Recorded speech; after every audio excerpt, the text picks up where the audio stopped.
काशी के उत्तरी दिशा में चंदन का एक घना जंगल था। जंगल इतना घना कि दिन में भी उसमें रात जैसा अंधेरा रहता। जंगल के बीचों बीच एक प्राचीन मंदिर था। उसी मंदिर में एक और पुजारी और उनकी पत्नी रहते थे। वे दोनों अंधे थे। उनके कोई संतान नहीं थी। इस बात का उन्हें बहुत दुख था। उन्हें जंगल के अंधेरे से कोई फर्क नहीं पड़ता था, परंतु सूर्य का प्रकाश नहीं मिलने से जंगल के फलदार वृक्ष सूखने लगे थे। पुजारी की पत्नी को अब 2 लोगों के लिए भोजन की व्यवस्था करना भी कठिन हो रहा था। जैसे तैसे वे इस आशा के साथ समय बिता रहे थे कि जैसे सबके दिन बदलते हैं, कभी उनके भी दिन बदलेंगे। उनका पूरा समय मंदिर के देखभाल में ही बीतता। एक दिन वहाँ एक सन्यासी आया। उसने पुजारी दंपत्ति से भिक्षा मांगी। पुजारी की पत्नी जंगल में गई। जो भी फल उसे मिले वह ले आई। घर में जो कुछ भी रूखा सूखा था उससे अतिथि का सत्कार किया।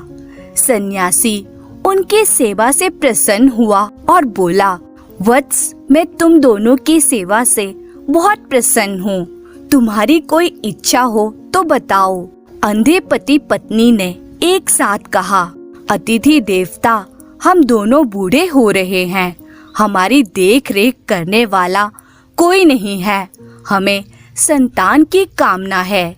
सन्यासी ने वरदान दिया, ऐसा ही होगा।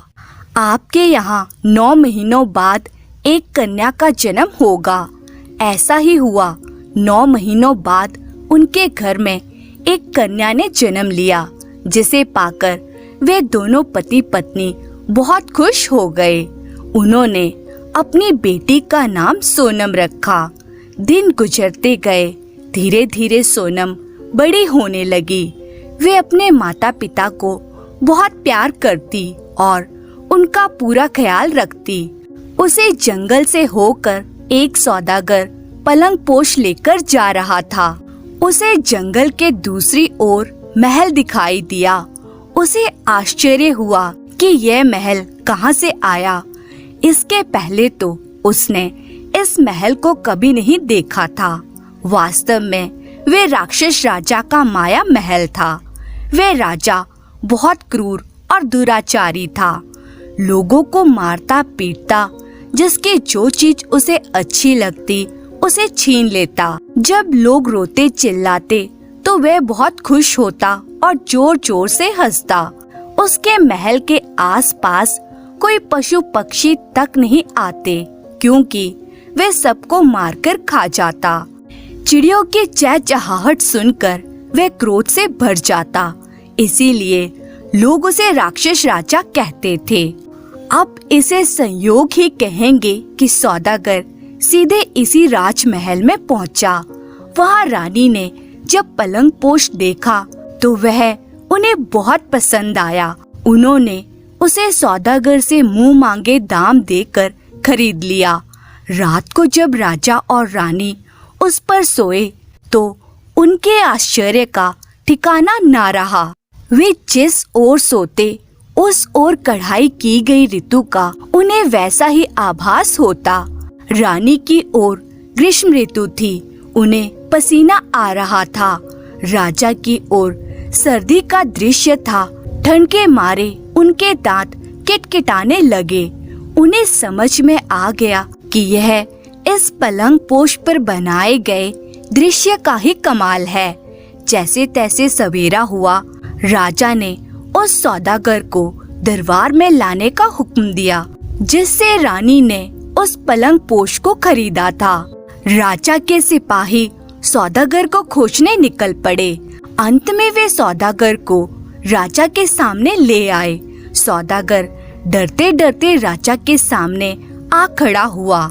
राजा ने पूछा, तुम यह पलंग पोश कहाँ से लाए हो? सौदागर बोला, चंदन के जंगल के बीच में एक प्राचीन मंदिर है। उसे मंदिर के अंधे पुजारी की बेटी ने इसे बनाया है। मैंने उससे ही इसे खरीदा था। राजा तो राक्षस था ही। उसके मन में ये बात आई कि जिसके हाथों की कशीदाकारी इतनी सुंदर है, वे स्वयं कितनी सुंदर होगी।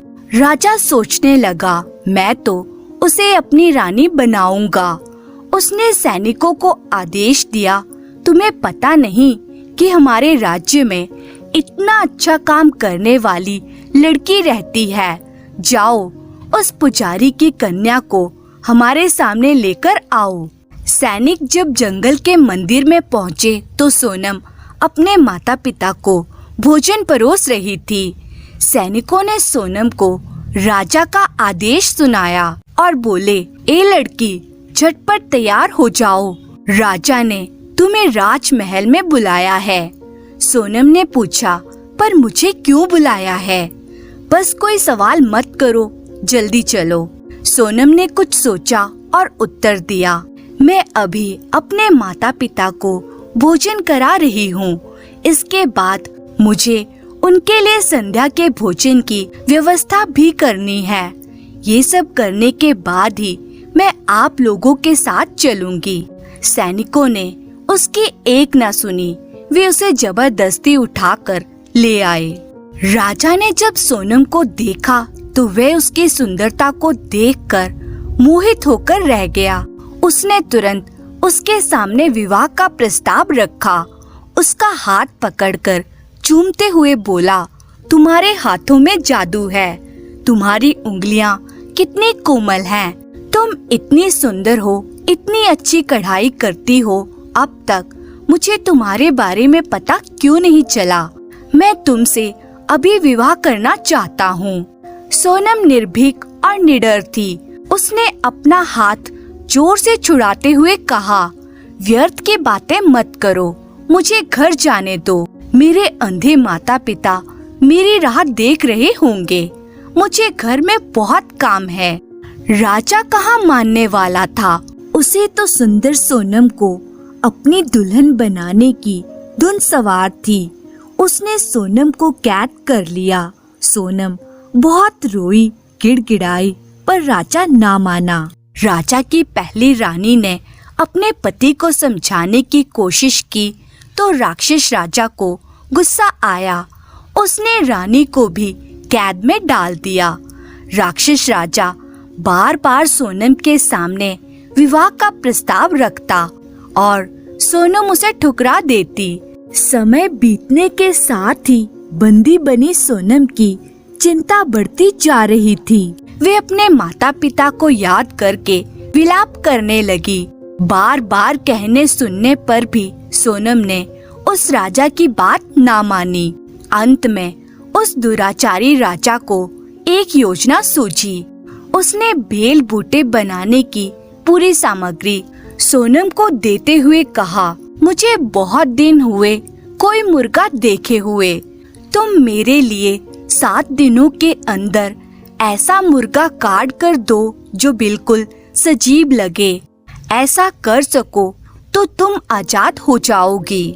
भूखी प्यासी रहकर सोनम ने मुर्गा बनाना शुरू किया। 7वें दिन काम पूरा हुआ।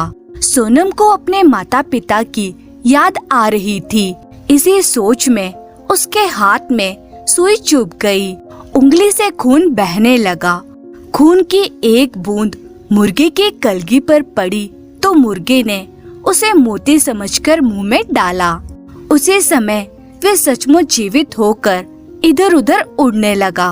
राजा 8वें दिन मुर्गा देखने गया। एक मुर्गे को इधर उधर कूदते फांदते देखकर राजा को आश्चर्य तो बहुत हुआ, पर उसके मन में बेईमानी आ गई।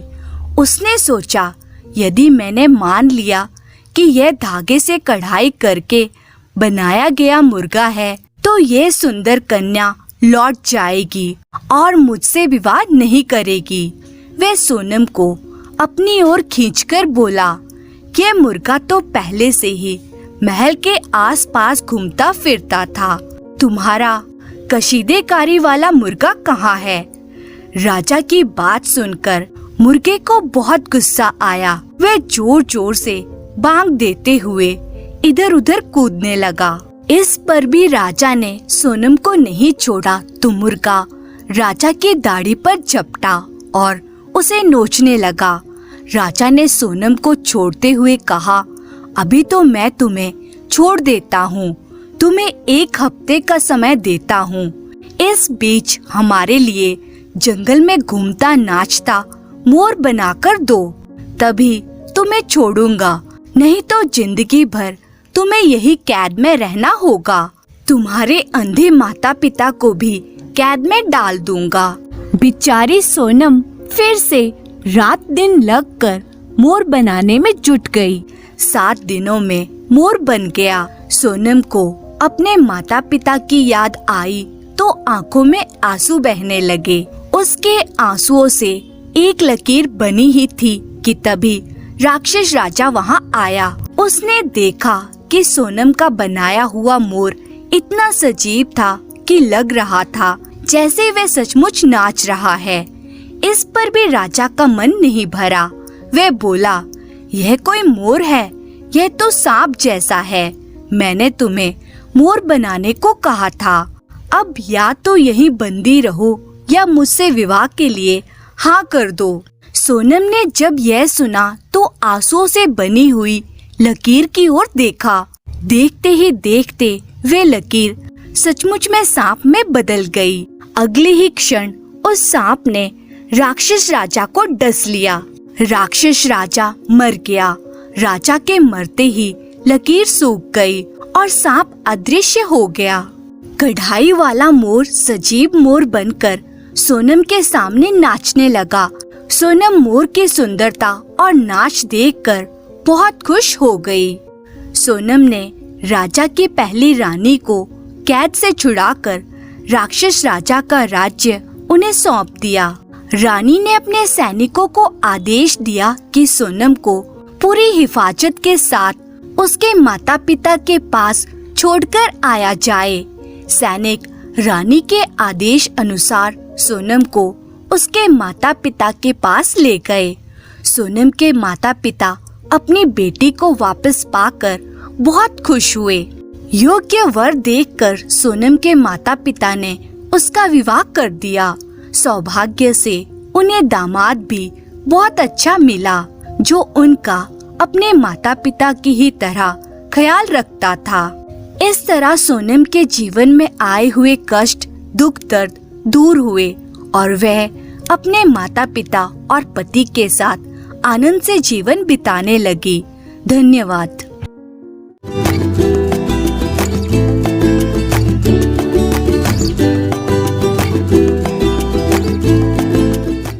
बहुत पहले विजय आदित्य नाम का एक राजा राज्य करता था।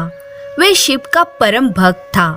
उसने संगमरमर पत्थर से शिव का एक सुंदर मंदिर बनवाया था और हमेशा भोलेनाथ जी को प्रसन्न करने के लिए नए तरीके सोचता रहता था।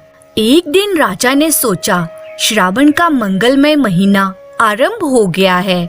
श्रावण में सोमवार के दिन भगवान की पूजा करने से बहुत लाभ होता है, क्योंकि यह विशेष दिन शिव को बहुत प्रिय है। इसलिए इस अवसर पर विशेष पूजा होनी चाहिए। यह कैसे किया जाए? बहुत सोचने के बाद राजा के मन में एक विचार आया, क्यों नहीं इस महीने में हर एक सोमवार को 108 पात्रों के दूध से उनका अभिषेक किया जाए। इस पूजा के लिए सभी लोग दूध दान करेंगे, जिससे उन्हें भी पुण्य मिलेगा। पूजा के लिए दूध विशेष रूप से बनाए गए एक कुंड में एकत्र किया जाएगा।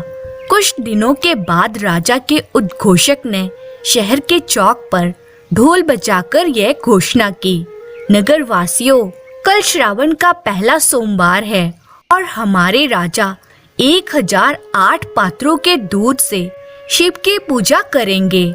हर एक गृहवासी को कल सुबह घर का सारा दूध लेकर मंदिर में अवश्य जाना चाहिए और मंदिर के कुंड में सारा दूध डाल देना चाहिए। याद रखो, तुम सबको सारा दूध डालना चाहिए, जिससे कुंड मुख तक पूरा भर जाए। सभी नगरवासी शहर के चौक पर घोषणा सुनने के लिए आए थे। कुछ लोग अपने राजा की धर्म निष्ठा पर खुश थे, अन्य लोग शायद पूजा के लिए अपना सारा दूध दे देने के कारण उतने खुश नहीं थे। लेकिन किसी ने कुछ नहीं कहा और सभी वापस लौट गए। दूसरे दिन सवेरे से ही लोग दूध के पात्रों के साथ मंदिर में जाने लगे। शीघ्र ही मंदिर के सामने एक लंबी कतार बन गई, क्योंकि कुंड में अपने हिस्से का दूध डालने के लिए अधिक से अधिक लोग आने लगे। वे सब अपने घर का सारा दूध ले आए थे। बछड़ों के लिए एक बूंद दूध भी नहीं छोड़ा था। शिशु, बच्चे, बूढ़े तथा बीमार, उस दिन किसी को भी अपने हिस्से का दूध नहीं मिला, क्योंकि सारा दूध मंदिर के कुंड में डाल दिया गया था। जैसे जैसे समय बीतता गया, कुंड में दूध का स्तर धीरे धीरे ऊपर उठने लगा। फिर भी दोपहर तक कुंड आधा ही भरा। हर एक क्षण इतने पात्रों के दूध कुंड में डालने पर भी कुंड खाली था। यह सचमुच आश्चर्य की बात थी। पुजारी तथा मंदिर में एकत्र सभी लोग चिंतित हो गए। यहाँ क्या हो रहा है? भीड़ में सब घबराहट के साथ कानाफूसी करने लगे। एक व्यक्ति बुदबुदाने लगा, क्या बात है, कुंड क्यों नहीं भर रहा है? हालांकि हर नगरवासी अपना दूध इसमें डाल चुका है। क्या शिव भगवान नाराज हैं? क्या हम लोगों से अनजाने में कोई पाप हो गया है? पुजारी बहुत घबराए हुए थे। तभी मंदिर के आंगन में एक बूढ़ी औरत ने प्रवेश किया, जिसे शायद ही किसी ने ध्यान से देखा होगा। वह नगर के दूसरे छोर पर रहती थी। उसने सवेरे उठकर अपनी सभी गायों का दूध निकाल लिया था, लेकिन बछड़ों के लिए कुछ दूध छोड़ दिया था। फिर उसने कुछ दूध परिवार के सदस्यों को पिलाया और घर का काम काज पूरा किया। इसके बाद केवल एक छोटा कटोरा भर दूध बचा।